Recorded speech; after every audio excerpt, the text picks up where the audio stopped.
Hi everybody, Mars here, the golf professional at Southwick Park Golf Club. Today I just wanted to explain to you about custom fitting and does it relate to you? Do you need custom fitting for equipment?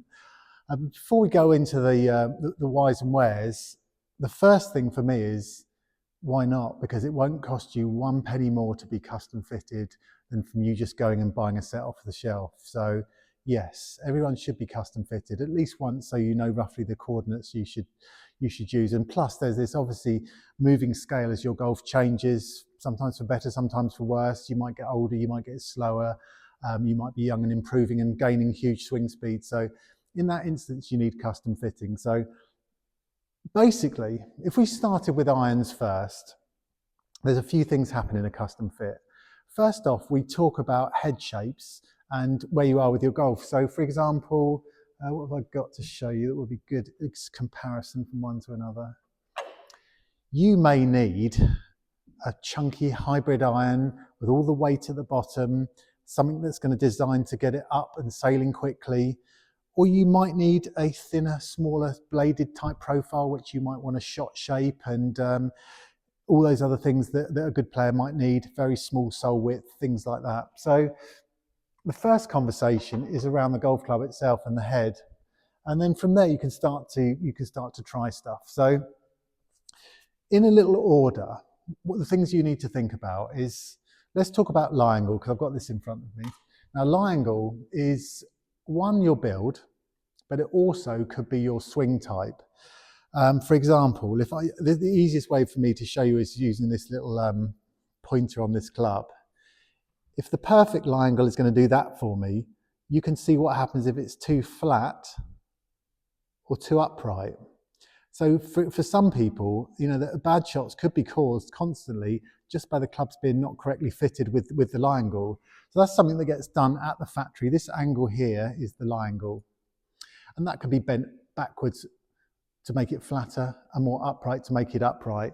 On the whole, as a rule of thumb, if you are a taller person, say you're 6'2", that lie angle is going to need to be bent upwards, and then the club will probably be made a little bit longer. So lie angle is very important because it's that point where the club interacts with the turf.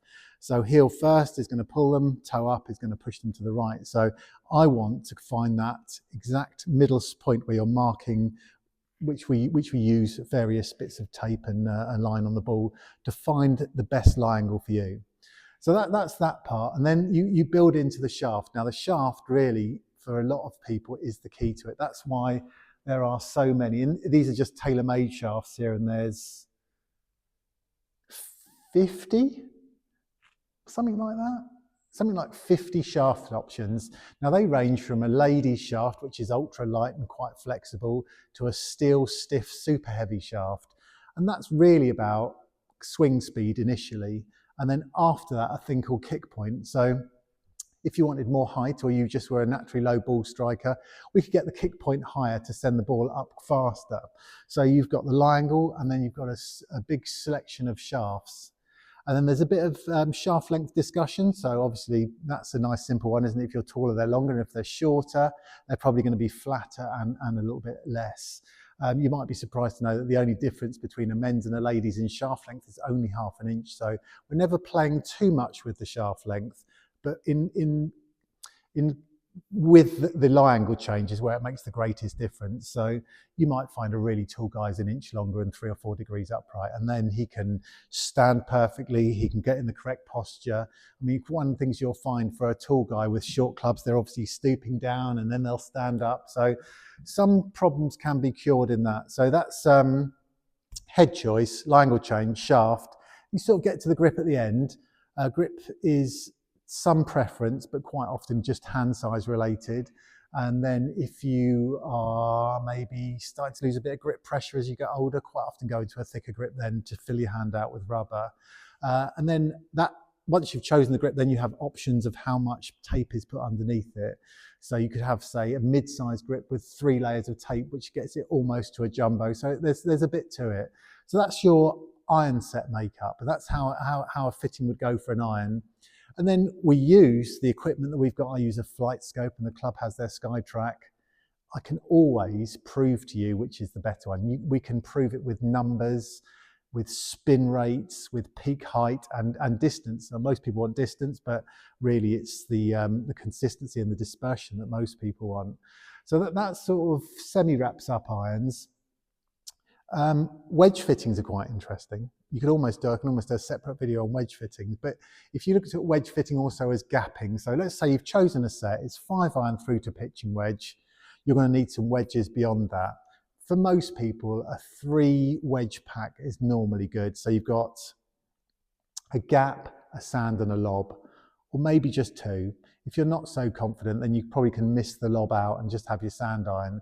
And then into wedges goes bounce and grind. I don't want to confuse you with too much information, but there's a little bit to go with that. And also your wedges are fitted like your irons. They will be, the angle can be changed and the shaft length and grip and all that sort of stuff can change.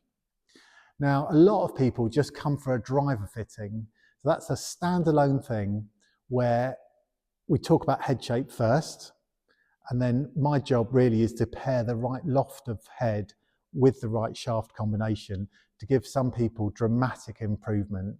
And I always, because I like to have a relationship and I'm mainly dealing with the members here, I don't want to just sell you something. I want to sell you something that works because I've got to see you again. I don't want to sell you a £500 driver, which is worse than the one you had before. So I'll actually say to people sometimes, no, the driver you're using is really good. Stick with it. It's the right loft. It's the right shaft flex. Maybe let's regrip it. I don't know. But shafts are interesting with drivers. It's the engine room of the club. You can have the club that you love the look of the head, it's the right loft, and the shaft just not working every time. So that's sometimes trial and error, but I'm normally working off club head speed and spin rates. You've got some figures and some parameters to work in where you'd want the spin rate to sit, and that quite often is in the shaft. Now, you might be thinking to yourself, well, I'm just not good enough. Well, in that instance, then you would trust me. I would fit you into the best equipment I had, and then you go and play with it and get better. But at least you're then, I'll tell you what custom fitting is, it's knocking off the excuses. If you've got a set that's been tailored to you and all those parameters are right for your best shot and you're hitting a terrible shot, then back out on the range and you've got to work on that. The other thing that we can incorporate into these fittings sometimes is some ball testing as well. You can find that certain balls for some people work considerably better. Some of the really hard hitters need a low spinning ball. You can just be playing with the wrong balls sometimes. So once we've knocked all these things off, you've got a fitted set, the right type of ball, then you need to go out and get on with it. Now, the only problem that I have sometimes is inconsistent swings. So then I'm just going to make an educated guess. But if you feel you're getting to that point where you're breaking 100, you're pretty consistent, or your clubs are holding you back, then it's the time for the fitting. So there is a cost to the fitting. It's basically what you're paying for is an hour's lesson. During a fitting, I very rarely will give you too much to think about in terms of technique because it's not fair. But quite often when it's over, I might say, look, you need to think about this, this and this. And I will always say if it's affecting the fitting, for example, someone that has a big over-the-top action in their swing, in the fitting would need the lie angle change quite dramatically to help with their shot.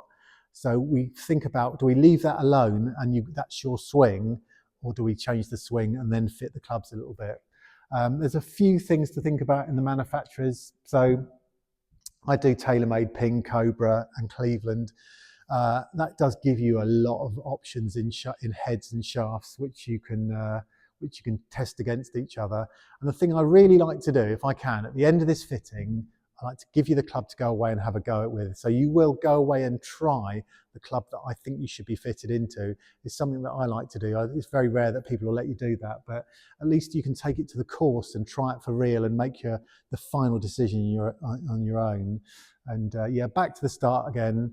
Why not? Because it costs you no extra money. And if you do pay for the fitting, that always comes off the cost of your new equipment. So yeah, I mean, custom fitting is complicated, but don't be frightened of it is what I'm saying to you. Come, be open-minded, have your fitting, look at the number. Look, you can physically see whether they're going better, higher, longer, straighter.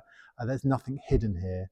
So yeah, custom fitting. Consider it at Southwick Park, and I will endeavour to fit you in at your convenience. Thank you all. See you again soon.